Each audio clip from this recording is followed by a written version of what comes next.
Bismillahirrahmanirrahim. Alhamdulillahi alamin wa bihi nasta'inu ala umuri dunya waddin. Wassalatu wassalamu ala asrafil anbiya'i wal mursalin wa ala alihi wa sahbihi ajma'in. Amma ba'du.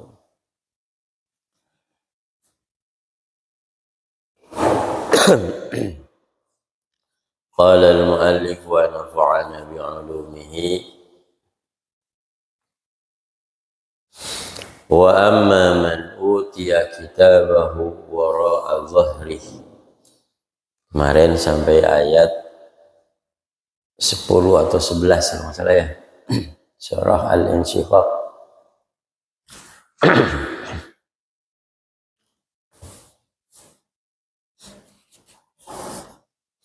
Belum lama kita baca ayatnya.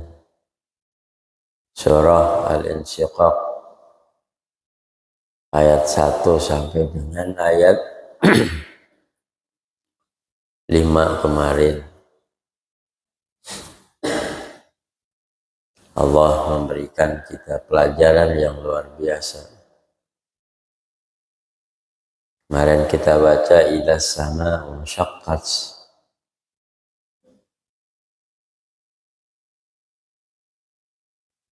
Ketika langit terbelah. Wa idzal ardu muddat. Ketika kemudian bumi diratakan oleh Allah Subhanahu wa ta'ala.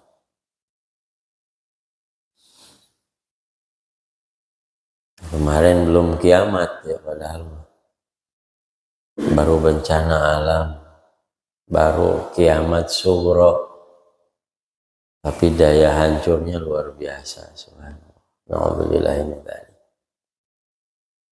Mudah-mudahan Allah Subhanahu wa ta'ala jauhkan kita dari kondisi seperti itu.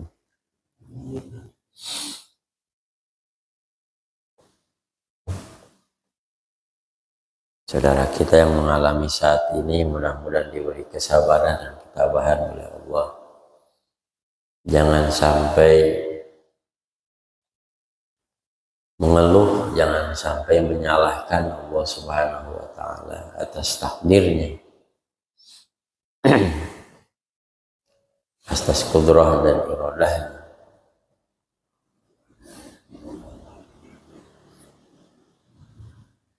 Belum lama kita baca wa idzal ardu muddat. Ketika bumi diratakan, azida fi si'atiha kama yumaddu al-azim. Seperti Allah ratakan lembaran-lembaran kulit hewan.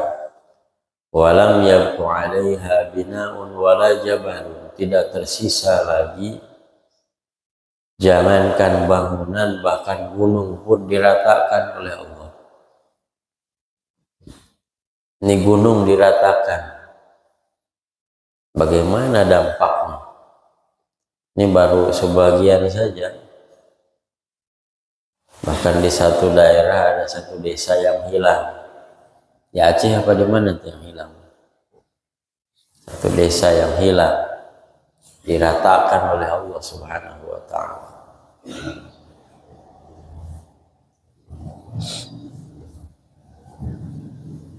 Kita mau boro-boro begitu baru dikasih banjir. Semata kaki aja udah merasa paling sengsara.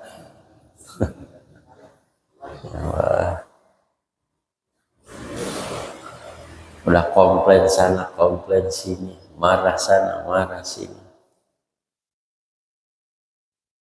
Alhamdulillahnya Allah Subhanahu wa ta'ala betapa sayang sama kita ya. Subhanallah. Kadang-kadang suka suka ada pikiran juga gitu ya. Pengen komplain sama ya Allah begini amat saya. Tapi kalau diingat-ingat dengan jiwa yang berlumpur dosa seperti kita ini, kayaknya dikasih hidup aja masih untung gitu ya. Dikasih sehat aja masih untung. Kalaupun dikasih sakit nggak parah juga masih untung. Kalau dihitung-hitung ya, kalau kita mau hitung-hitungan sama Allah udah nggak bakalan ada ininya, kita mah banyakkan dosanya ketimbang taatnya.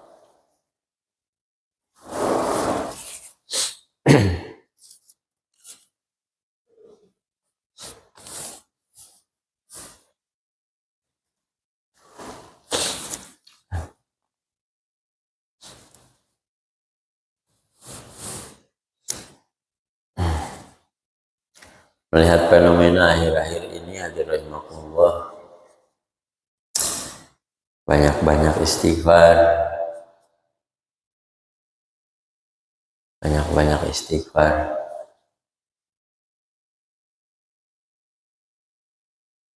Teringat satu ayat daripada Al-Quran, ketika orang-orang kafir Quraisy mempertanyakan kebenaran Al-Quran kepada Nabi Shallallahu Alaihi Wasallam. Mereka menentang Nabi, wahai Muhammad, kalaulah benar Al-Quran ini dari Allah Subhanahu Wa Taala, turunkan azab, bahkan hujan batu sekalipun kami nggak takut saat ini.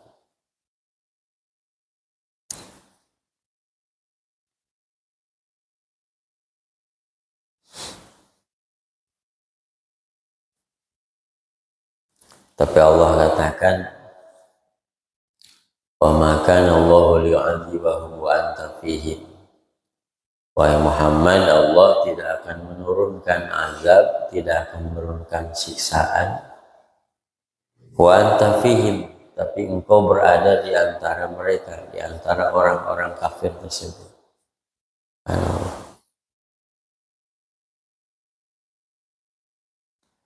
Allah tidak akan menurunkan azab kepada satu kaum yang di dalamnya ada Rasulullah Shallallahu Alaihi Wasallam, walaupun kaum tersebut menentang Allah, walaupun kaum tersebut tidak beriman kepada Allah, bahkan menentang Rasulullah Shallallahu Alaihi Wasallam. Maka di zaman Rasul tidak pernah terdengar ada gempa bumi, ada macam-macam.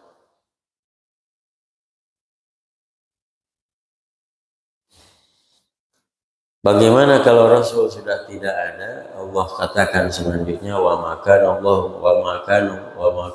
mu'adzibahum wa hum yastaghfirun. Allah tidak akan menurunkan azab kepada suatu kaum kalau kaum tersebut masih senantiasa mohon ampunan kepada Allah Subhanahu wa Ta'ala.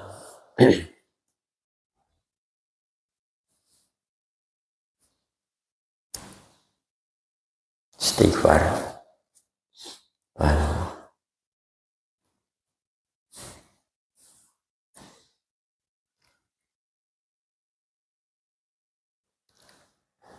Ayat selanjutnya, wa amma man utiya kitabahu wara'a dhahrihi. Di ayat sebelumnya, ayat 8 sampai ayat 9, ayat 7 sampai ayat 9, Allah menerangkan tentang orang-orang yang akan bahagia di akhirat nanti. Salah satu tandanya adalah ketika kitab catatan amal perbuatannya diberikan oleh Allah pada tangan yang sebelah kanan. Itu pertanda dia akan dihisab oleh Allah dengan hisaban yang ringan. Bagaimana prakteknya hisaban yang ringan? Kemarin sudah disampaikan bahwa cukup hanya diperlihatkan buku catatan amalnya, maka kemudian dipermudah perhitungannya. Karena kata Nabi Shallallahu Alaihi Wasallam, diriwayatkan oleh Imam Bukhari dan Imam Muslim, man nuqisa al-hisab halaka. Barang siapa dipersulit hisabnya, maka pasti akan celaka. Nah, kemudian Nabi Sallallahu Alaihi Wasallam menganjurkan kepada kita senantiasa membaca doa, Allahumma hasibni hisaban yasira. Wa amma man adapun orang utia yang diberikan kitabahu catatan amal kebaikan perbuatannya wara Allah di belakangnya. Catatan amal ini adalah catatan yang kita sendiri malu melihatnya, padahal kita yang menulisnya.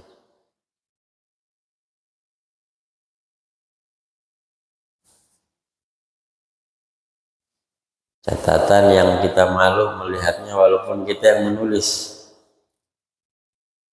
Ya Allah. Wa huwa al-kafir, yang dimaksud adalah orang kafir, tughallu yumnahu ila unuqihi, dibelenggu tangan kanannya ila unuqihi, sampai pada lehernya. Jadi dibelenggu itu diikat begini posisinya. Sepertinya seperti ini. Wa tuj'alu yusrahu wara'a dhahri, dijadikan tangan kirinya wara'a dhahri, ke belakang. Jadi yang satu diikat ke depan, yang kanan ini. Yang kiri diikat ke belakang. Fa ya'khudhu biha kitabahu, maka dengan tangan kirinya dia mengambil catatan amal perbuatannya.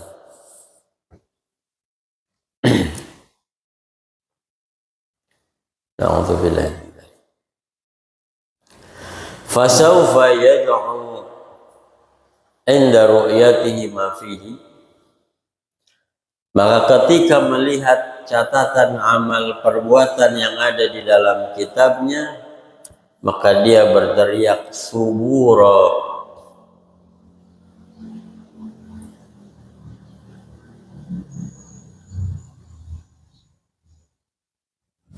Subura itu yunadi hilakahu, dia berteriak celaka, celaka saya, celaka saya.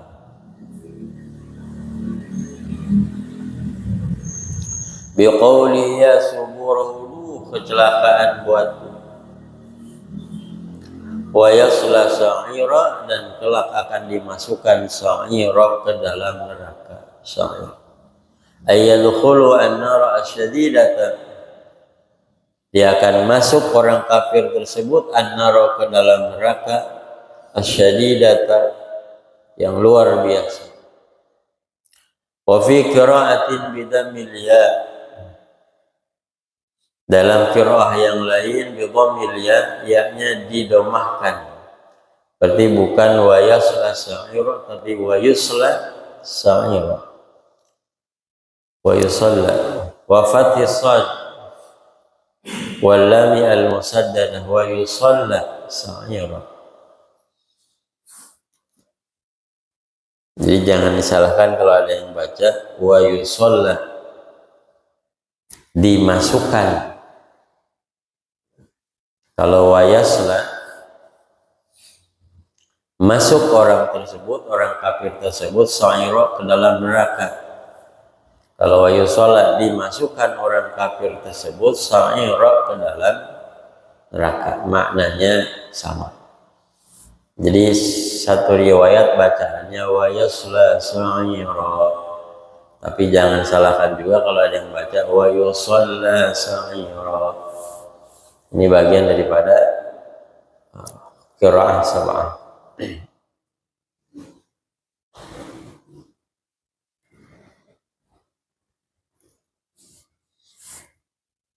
Suara saya jelas ya Pak? Oh, akhirnya udah mau terlambat, yang diomongin nggak kedengeran, sayang banget.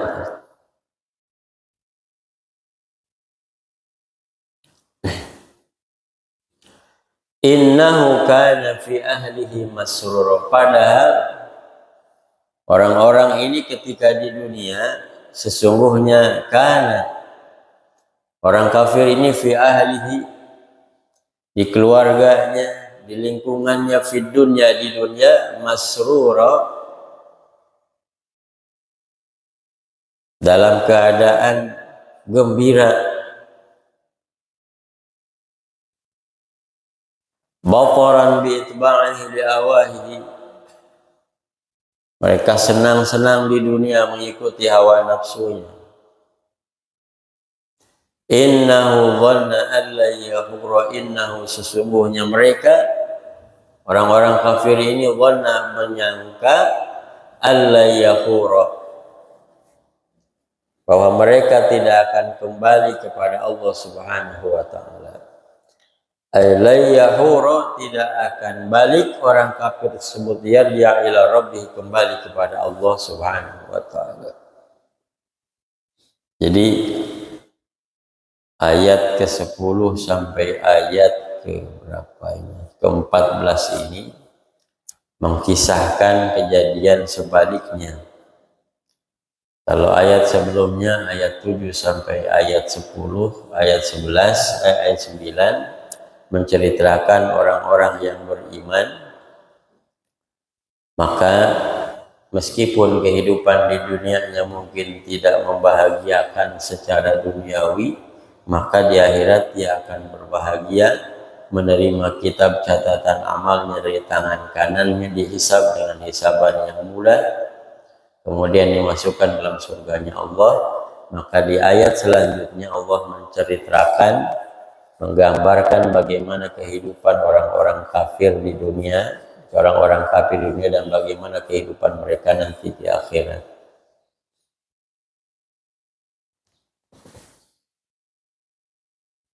Akan diberikan catatan amal perbuatannya dari tangan kirinya. Maka kemudian mereka akan berteriak, fasaufa yad'u subura. Kemarin saya sampaikan, kalau mau ngasih anak nama Sobur, jangan salah huruf, ya. Jangan pakai sa, ini suburo, sa, ba, waw, ro, subur. Ini maknanya celaka. Kalau mau artinya sobar berarti pakai sod. Transliterasi ke dalam bahasa Indonesianya, kalau sod itu adalah SH. Berarti kalau sobar so, kemudian kalau pakai A berarti sobur, pakai sod itu SH. Kalau TS berarti sa, nanti artinya lain. Hati-hati ngasih nama anak, ya.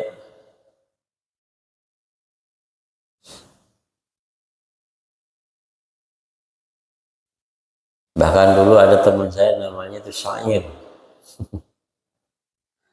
Bapaknya senang puisi, ngasih nama anak Syair. Akhirnya diganti sama guru saya, jangan Syair ya, jadi Sahibuddin. Masih ada sampai sekarang orang ini. Jadi orang-orang kafir nanti dimasukkan ke dalam neraka. Mudah-mudahan kita nggak masuk ke dalam golongan ini. Amin. Padahal Allah menceritakan kehidupan dunianya masrur,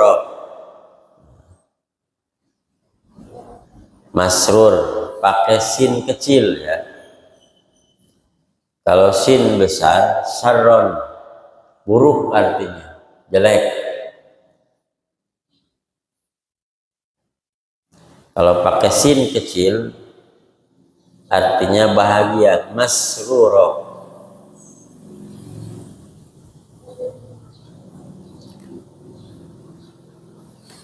Mereka hidup bersenang-senang di dunia, baqran bi'itba'i hawahu, karena mengikuti hawa nafsu, menentang Allah, mengikuti hawa nafsu. Dan mereka orang-orang kafir, innahu dhanna an la yahura, menyangka bahwa mereka tidak akan kembali kepada Allah Subhanahu wa taala. Hadirin rahimakumullah, sebetulnya ini sindiran keras buat kita yang disebutkan orang kafir. Tapi kemudian Allah menceritakan tanda-tandanya. Di antara tandanya orang-orang kafir tidak beriman kepada Allah, dia menyangka tidak akan kembali kepada Allah. Jadi kalau kita punya perasaan masih lama mati, Jangan-jangan kita pun masuk kategori ini. Na'udzubillah min dzalik. Kita kalau dipikir-pikir juga kayaknya hampir begitu. Kalau lagi begini, lagi ngopi, lagi santai kok nggak berasa gitu bahwa kita ini akan mati. Na'udzubillah min dzalik. Padahal Allah nggak pernah ngasih tahu kontrak kita sampai umur berapa.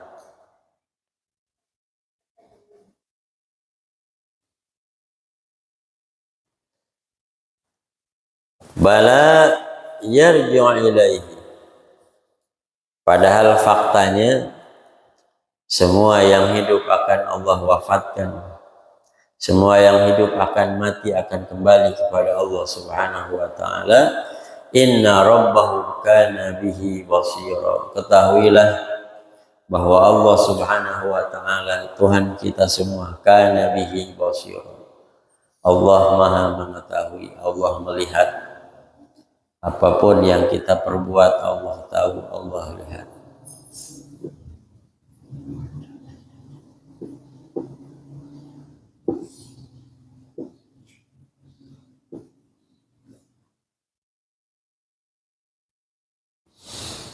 Kadang-kadang kita malu sama Allah. Kalau sedang minta sama Allah, berasa dekat sama Allah. Kita ada hajat, ya Allah, kabulkan doa hamba, ya Allah. Berasa Allah dekat, berasa Allah lihat kita. Tapi kalau lagi maksiat, kita pura-pura baik.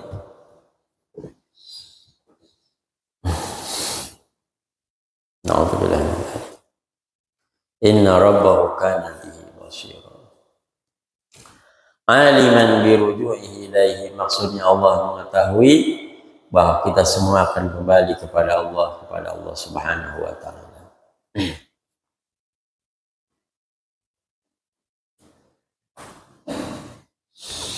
Fala uqsimu bisyafaq wal laili wa ma wasaq wal qamari idza ittasaq latarkabunna tabaqan an tabaq fama lahum la yu'minun.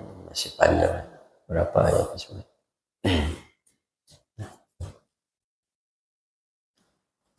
Selesai Allah menceritakan dua kondisi kehidupan nanti di akhirat bagi kita semua, kemudian Allah bersumpah, fala uqsimu bisyafaq. La-nya ini la zaidah, tidak ada maknanya. Fa uqsimu maknanya, maka kemudian Allah bersumpah bisyafaq, atas mega, atas awan yang berwarna, atas awan yang berwarna kemerahan. Wa al-hamaratu fil ufuqi ba'da ghurubi syamsi, yakni awan yang berwarna kemerah-merahan di ufuk barat ba'da ghurubi syamsi, setelah terbenam matahari. Ya, Allah mengingatkan kita penciptaannya yang indah. Sunset bahasa kita ya. Orang sampai berani mengeluarkan uang yang tidak sedikit cuman untuk melihat sunset, matahari terbenam, matahari terbit. Kalau saya mau murah, tinggal berangkat aja ke belakang rumah, lihat matahari terbit, kemudian lihat pondok pesantren Rubat. Itu udah kayak di Timur Tengah, Pak. Bangunannya kan kayak gitu. Subhanallah. Jadi kalau mau panen, nah apalagi bentar lagi nih bulan Desember nih, akhir tahun Masehi, wah udah rencana pada kemana. Nggak boleh Pak, boleh silahkan, boleh, asal tujuannya baik.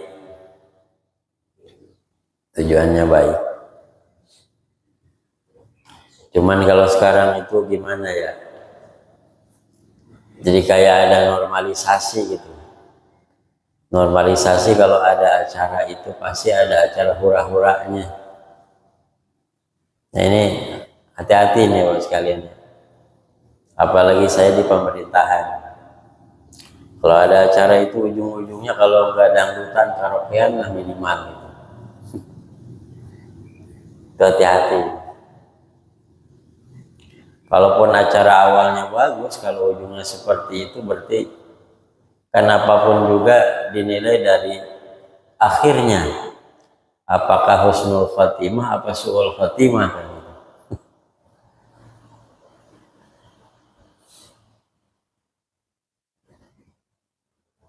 Kalau bisa dibalik aja.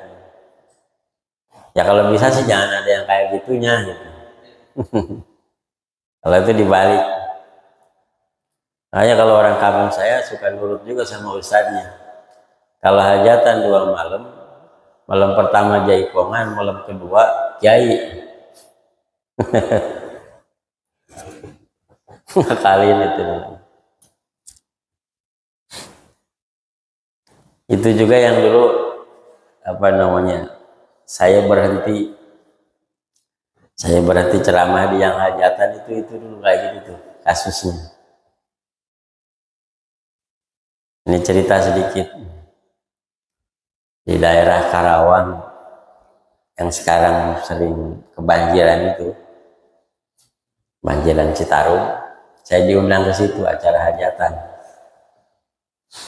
Pas nyampe di sana, ini mah belum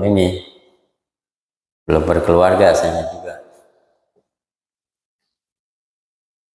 Sampai di sana, kok ini buat kiai, buat acara pengajian, panggungnya gede banget. Saya tanya-tanya, ternyata itu panggung jaipongan bekas kemarin, sengaja belum dibongkar. Yang saya kaget, persis di depan panggung itu ada beberapa makam, ada beberapa kuburan. Dalam pikiran saya langsung emosi. Yang namanya jiwa muda ya, saya langsung emosi. Berarti kemarin di sini jaipongan, di bawahnya ada yang joget-joget, itu joget-joget di atas kuburan, di atas makam. Langsung emosi saya naik. Saya ngomong nggak sampai 15 menit, Assalamualaikum, turun langsung pulang. Dalam hati saya nggak mau ngisi kajian di acara hajatan lagi.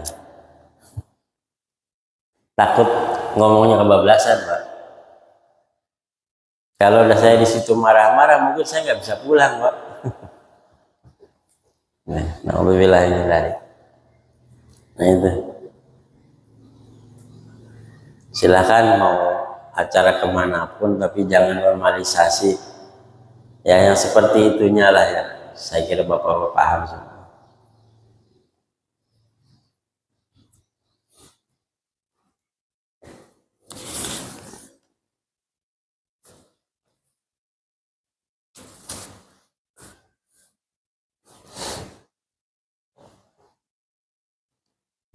Bukan saya nggak suka, saya juga senang sebetulnya, tapi takut. Takut pas kayak gitu Allah ambil umur kita, jadi suhul khotimah, sia-sia perjuangan kita nanti. Silahkan. Mau ke puncak mau kemana terserah, tapi niatkan niat yang baik, niat menghibur keluarga boleh, silahkan. Walaili wa ma wasaq. Kemudian Allah bersumpah demi langit wa ma wasaq.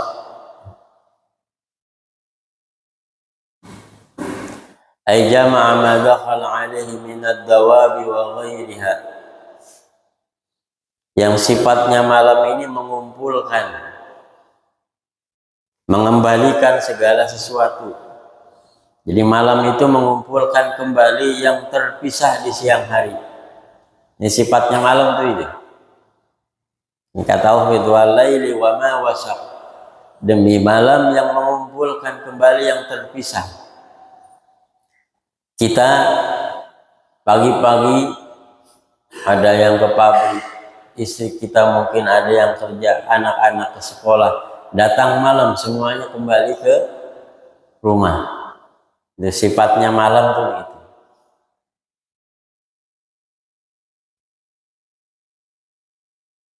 Maka jangan menentang takdir, maka hasilnya nggak bakalan baik. Termasuk Menteri Tenaga Kerja itu, kalau menurut saya itu harusnya dikasih paham juga. Kalau negara ini ingin baik, kalau bisa ibu-ibu mah jangan ada yang kerja malam. Ya, kalau ada yang kenal kasih tahu ya. Ini kenapa banyak anak yang nakal, kemudian banyak sekali kenakalan remaja, tahun dan sebagainya. Mereka itu rata-rata kurang kasih sayang ibu. Coba bikin peraturan. Pertama, yang prioritas kerja itu adalah orang yang sudah berkeluarga. Jangan kayak sekarang, umur udah tua nggak bisa kerja, sementara tanggung jawab di rumah banyak. Insya Allah uangnya akan lebih bermanfaat ketimbang yang masih lajang. Coba aja. Kedua, ibu-ibu boleh kerja, tapi hanya di siang hari, malam bagian bapak-bapak. Kalau sekarang kan kembali lebih mudah perempuan nyari kerja ketimbang laki-laki. Akhirnya apa yang terjadi kayak gini nih? Boleh bekerja dibatasi kalau perempuan. Maghrib sudah di rumah semua. Kan otomatis bapak-bapaknya pada kan kerja. Sekarang banyak yang nganggur bapak-bapak coba. Gimana nggak repot urusan negara ini?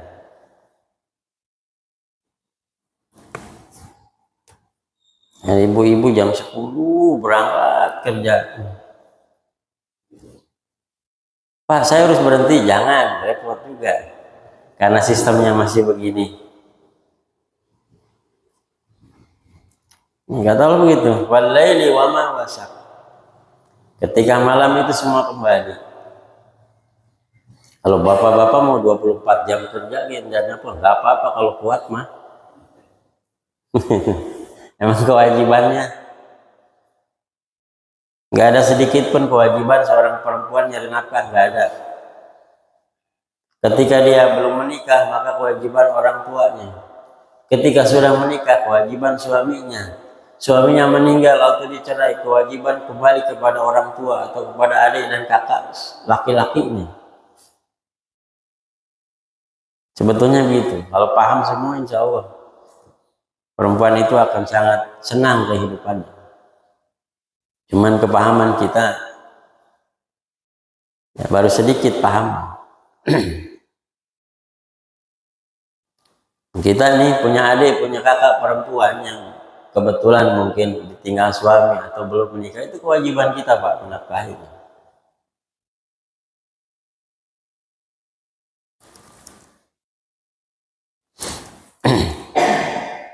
Termasuk aktivitas.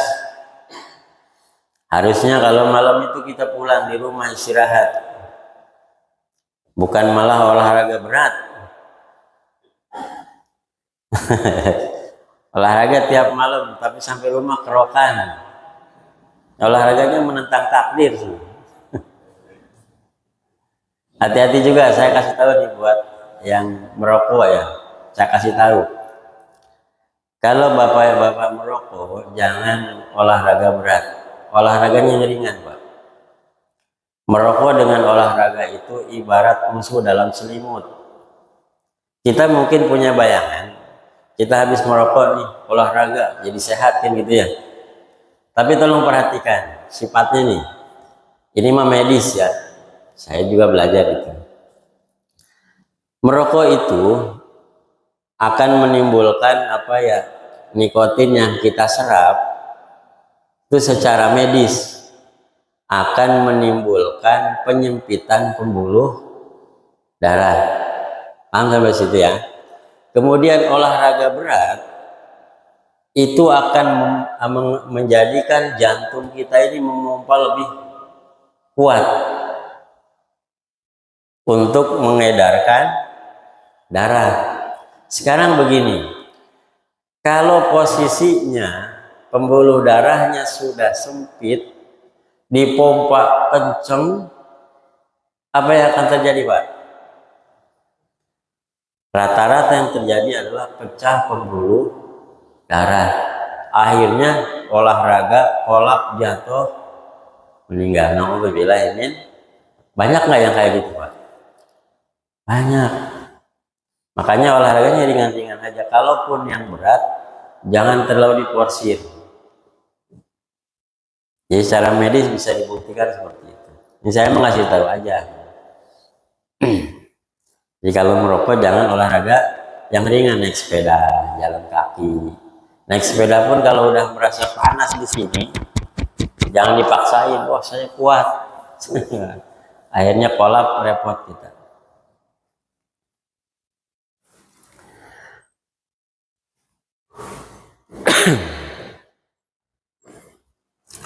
Wal qamara idza tasak, dan demi bulan yang sudah sempurna cahayanya, berarti bulan purnama. Ai ijtama wa tamma nuruhu wa dzalika fil layalil bid. Dan ini terjadi pada malam malam Lailatul Bid, itu berarti 13, 14, 15 atau bulan purnama.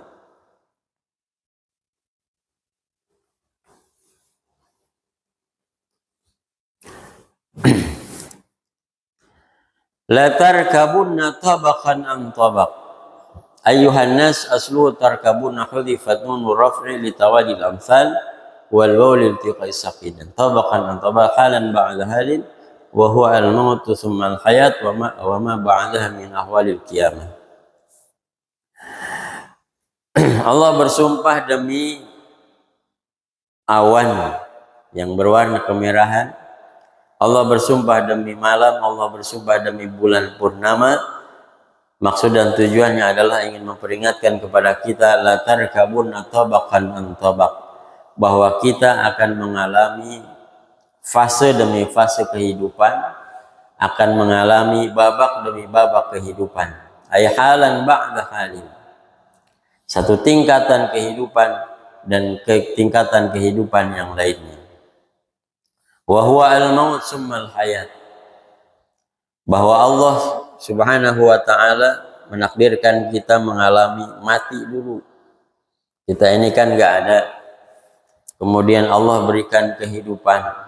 Setelah Allah berikan kehidupan di dunia yang sementara ini, Allah wafatkan kita. Maka kita akan mengalami maut, mengalami mati, kemudian dihidupkan kembali min ahwalil qiyamah, dan kita nanti akan menghadapi ahwalul qiyamah. Fama lahum la yu'minun, dan inilah yang tidak diimani oleh orang-orang kafir.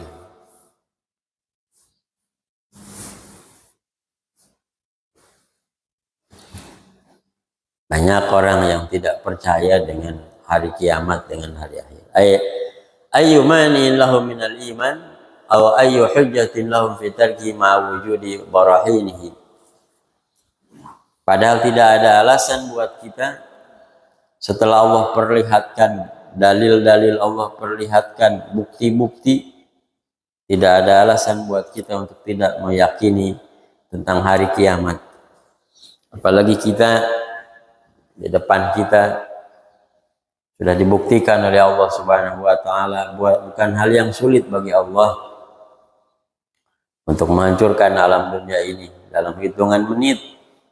Satu desa, satu kecamatan bisa hilang cuman gara-gara banjir bandang. Bagi Allah itu cuman, bagi kita dahsyat luar biasa. Jadi semua ini, kejadian-kejadian ini Allah berikan kepada kita sebagai pelajaran agar kita lebih meyakini kekuasaan Allah, lebih meyakini bahwa satu saat kita akan menghadapi yang disebut dengan yaumul qiyamah. Jangan sampai kita masuk ke dalam kategori orang-orang yang tidak meyakini semua ini. Mudah-mudahan Allah Subhanahu wa taala tancapkan keimanan dalam hati kita, tancapkan keimanan yang kuat dalam hati kita. Allah jauhkan kita dari kekufuran, Allah jauhkan kita daripada hal-hal yang akan membuat kita wafat su'ul khatimah. Amin ya Allah ya rabbal alamin. Demikian hadirin rahimakumullah yang bisa saya sampaikan, mudah-mudahan ada manfaatnya. Yang benar pasti dari Allah Subhanahu wa taala, yang salah pasti dari kehilapan pribadi saya. Mudah-mudahan Allah Subhanahu wa taala mengampunkan, dan juga mudah-mudahan hadirin rahimakumullah kajian kita, kegiatan kita ini menjadi amal ibadah buat kita, menjadi penghapus dosa-dosa kita, dan menjadi alat, menjadi sarana bagi kita wafat husnul khatimah. Mudah-mudahan Allah Subhanahu wa taala wafatkan kita dalam kondisi terbaik di sisi Allah Subhanahu wa taala. Amin ya Allah ya rabbal alamin. Subhanakallahumma wa bihamdika asyhadu an la ilaha illa anta astaghfiruka wa atubu ilaik. Allahumma inna nas'aluka husnal khatimah warzuqna ziyaratal haramainil haji wa taubatan nasuha qabla al-maut. Ya muqallibal qulub sabit qulubana ala dinika wa ala ta'atik. Assalamualaikum warahmatullahi wabarakatuh.